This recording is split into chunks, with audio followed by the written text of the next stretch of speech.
Anna of Russia, the Empress of cruel spectacles. The wedding should feel impossible, not beautiful, not romantic. Impossible. Ice walls rising into the winter sky, frozen windows glittering like knives, guests wrapped in fur, trying not to shiver as laughter echoes through a palace built on fear.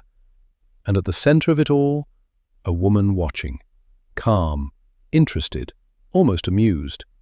This is Anna of Russia, and nothing around her happens by accident. Not the cruelty, not the spectacle, not even the cold. You stand inside the Russian court of the 1700s, where power doesn't just rule, it performs, loudly, violently. Because under Anna, the court becomes something strange, lavish beyond reason, extravagant to the point of absurdity, beautiful at first glance, until you stay long enough to notice what's underneath. Fear. You feel it in the way nobles laugh too quickly at jokes that aren't funny, in the way conversations stop when certain footsteps approach, in the way everyone watches everyone else, trying to survive the mood of one woman. And that woman? She remembers everything, especially humiliation. Because Anna wasn't born into softness. Before the throne, before the diamonds and commands and frozen palaces, there was loneliness. You see her younger, married off to Frederick William, Duke of Courland, almost like a political package tied with silk ribbon. And then, widowed almost immediately. One moment a duchess, the next, alone. Not powerful, not protected. Dependent on the moods and manipulations of others. Years pass like that. Long years. Living under the shadow of stronger relatives, controlled by political expectations, mocked quietly by courts that see her as temporary. And something happens to people when they spend too long powerless. Some break, others remember. Anna remembers. You can feel it years later when the impossible finally happens. The throne opens. Not because anyone truly wants her there, but because the nobles think they can control her. That's the funny part. The men surrounding the throne believe they're choosing a weak woman, a lonely widow, someone grateful enough to obey. So they create conditions, rules, limitations, a crown with strings attached. And at first, Anna accepts, quietly, carefully, like someone who understands exactly how powerless she appears. But appearances, that's where courts make their worst mistakes. Because the second she secures the throne, everything changes. The agreements? Destroyed. Publicly. You can almost hear the shock in the room as she tears apart the limits they tried to place on her. Not hesitant, not uncertain, deliberate. And in that moment, the nobles realize something too late. They did not place a weak woman on the throne. They placed a woman who spent years learning exactly what weakness costs, and she never intends to feel it again. That's when the court transforms, not just into a center of power, into a stage, a place where loyalty must be performed constantly, where punishment becomes entertainment, where extravagance grows stranger and stranger because fear alone is no longer enough. And Anna? She watches all of it like a director watching actors miss their lines. You feel it most during the famous ice wedding, a prince forced into humiliation, a palace made entirely of ice, guests freezing for spectacle. The entire thing feels unreal, like cruelty wrapped in diamonds. And that's the dangerous thing about Anna's world. It's dazzling enough to distract you, until you realize the performance isn't meant to entertain, it's meant to warn. Because under Anna, no one forgets who holds power, not for a second. And yet, for all the fear she creates, for all the excess, for all the elaborate displays of control, you still feel something else beneath it. Not softness, emptiness. Because people who build worlds this extreme are usually trying to outrun something. And Anna? She's outrunning the years she spent powerless, the humiliation she never forgot, the fear of ever becoming disposable again. So she builds bigger spectacles, bigger punishments, bigger reminders that she is untouchable now. But power built on fear has a strange problem. It can force obedience, but it can never force love. And somewhere beneath all the gold, ice, laughter, and terror. She knows it.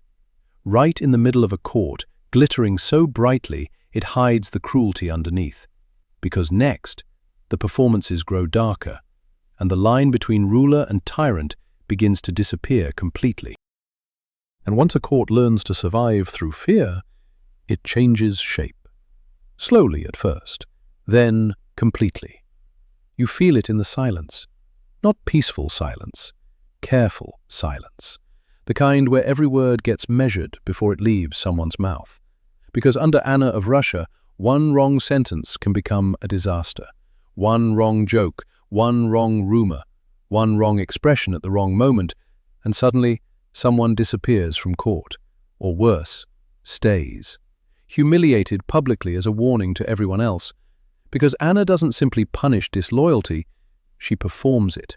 That's what makes her court different. Cruelty here is theatrical, deliberate. You see it in the endless ceremonies designed not to celebrate power, but to display it. Massive feasts where nobles compete desperately for favor. Lavish entertainments where laughter feels forced. Extravagance pushed so far it stops feeling beautiful and starts feeling unsettling. Because every event carries the same invisible message. Remember who controls your life. And the court remembers. You can feel it in the way people orbit around Anna now. Not with affection, with calculation. Because survival here depends on reading her moods correctly. When she wants laughter, when she wants praise, when she wants someone humiliated. And the terrifying part? She's intelligent enough to know exactly what she's doing. That's what separates chaos from control. Anna's cruelty is rarely impulsive. It's strategic, because she understands something deeply. Fear stabilizes power faster than love ever could, especially in a court already drowning in ambition. You see it in the rise of favorites around her, men elevated overnight, advisors gaining enormous influence because they stay close to the throne. Most famously, Ernst Johann von Biron. And his presence changes everything, because now the whispers grow louder. Not openly, never openly, but quietly, behind closed doors. That Russia is no longer ruled entirely by Anna, but by those closest to her. And that makes the atmosphere even more dangerous, because now nobles aren't just competing for imperial favor, they're navigating invisible alliances, trying to survive a system where one person's rise usually means another person's destruction. You can feel paranoia spreading through the palace like winter frost. No one fully trusts anyone anymore. Not friends, not servants, not even family. Because courts built on fear eventually begin consuming themselves. And Anna's court. It feeds on spectacle. That's why the ice wedding matters so much. Not because it was bizarre, not because it was extravagant, because it revealed something deeper. The point wasn't celebration, it was domination. A prince mocked publicly, a marriage turned into humiliation, human suffering transformed into entertainment for the throne. And the people watching? They understand the message perfectly. If someone with noble blood can be reduced to spectacle, no one is safe. You can almost feel the emotional temperature inside the palace dropping colder than the ice itself. Because by now, everyone understands Anna, or at least they think they do. A woman shaped by humiliation, a ruler terrified of weakness, an empress who turned fear into armor so heavy she can never remove it. But the strange thing about power, especially absolute power, is that eventually it isolates the person holding it. And Anna begins to feel distant even inside rooms full of people. You see it in quiet moments between spectacles, when the music fades, when the guests leave, when the laughter finally stops echoing through the halls. There's always something waiting underneath. Not guilt, not regret, loneliness. Because fear can fill a room, but it cannot make anyone truly close to you. And somewhere deep beneath the diamonds, fur, candlelight, and endless performances, Anna knows that too. But by now, the machine she built around herself is too large to stop. So the spectacles continue. The punishments continue. The court grows richer, stranger, colder. And the Empress at the center of it all? She becomes less human to the people around her, and more like weather, unpredictable, dangerous, impossible to challenge directly. Because no one at court rules beside Anna anymore. They survive around her. Right as fear finishes transforming the court into something glittering and hollow. Because next, the empire begins paying the price for a ruler who governs through spectacle instead of trust. And eventually, a court built on fear starts making mistakes. Not immediately. At first, everything still looks magnificent. The chandeliers still glow. The banquets still overflow with excess. The uniforms still glitter with gold thread and medals. From the outside, the empire appears powerful, untouchable. But power built on performance has a weakness. It spends more energy looking strong than being strong. And under Anna of Russia, that weakness begins spreading quietly through the empire. You feel it first in the exhaustion, because maintaining fear is expensive, not just financially, emotionally, politically. Every noble forced into submission eventually learns to hide their real thoughts. Every courtier trained to flatter eventually stops telling the truth. And that's dangerous for any ruler, because when no one feels safe enough to speak honestly, reality disappears inside performance. Anna's court becomes brilliant at appearances, terrible at trust. You see it in the way information reaches her now, filtered, carefully shaped, delivered in whatever form keeps the messenger safest, because nobody wants to be the person bringing bad news to an empress who humiliates weakness. So problems grow quietly instead, and while the palace continues dazzling itself with spectacle, the empire outside keeps moving. Peasants still struggle through brutal winters, soldiers still bleed in distant conflicts, political rivals still wait patiently for moments of instability. But inside the palace, the performances continue, because performance has become the system itself. You see it in the strange contradiction Anna creates. Russia grows more powerful during her reign in some ways. The empire expands influence, the military remains formidable, the court projects overwhelming authority. And yet, the atmosphere feels increasingly fragile, because everyone senses something uncomfortable beneath the surface. No one truly believes this system can last forever. Not like this. Not with fear holding every piece together. And the cruelest part? Anna herself may understand that better than anyone. You feel it in quieter moments late in her reign. The spectacles still happen, but something about them feels heavier now, less triumphant, more desperate.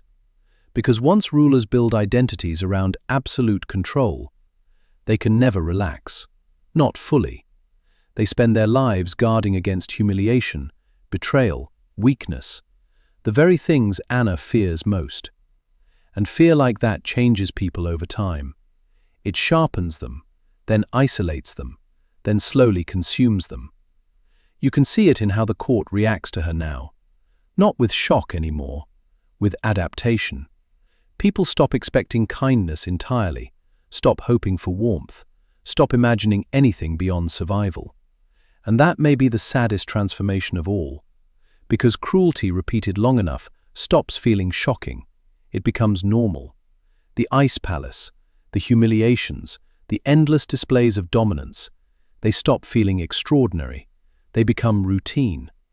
And when cruelty becomes routine inside power, something inside a society begins to harden. You feel it in the emotional coldness surrounding Anna near the end. Not dramatic isolation, something quieter.